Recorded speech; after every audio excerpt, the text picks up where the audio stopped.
Hello，大家好，我係 A 睇緊呢嘅最美專員小貓，歡迎大家嚟到洛杉磯。今日我哋就轉咗場館嚟到西岸啦，睇洛杉磯快艇主場迎戰奧克拉荷馬雷霆。呢個主場咧係叫 Intuit Dome， 我自己咧都係第一次過嚟。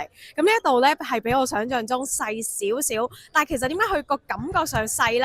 係因為呢一度嘅凳咧全部都係起到好高㗎，覺得呢度好高科技啦。因為通常我都係喺呢一個麥迪遜廣場花園嗰一度咧去報道㗎嘛。咁但係今日咧嚟到呢一個咁新淨又有唔同嘅互動俾球迷嘅場館咧，我覺得好唔同。媒體室，見到嘛？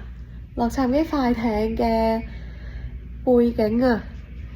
今日呢兩隊波咧有莫大嘅淵源啦，最主要咧係當初 OKC 咧二號仔過咗嚟，咁啊呢邊又有新嘅二號仔，就係我一世喺 Raptors 入邊嘅二號仔 Kawhi Leonard 過咗嚟呢邊啦。今場咧已經係我報道超過第40場嘅常規賽賽事嚟㗎啦。咁常規賽賽事咧仲有5日到咧就會完成呢一個賽季，咁好快咧季後賽就會開始㗎啦。咁我哋又睇睇咧快艇能唔能夠保持到第8種子或者更高排名嘅種子啦。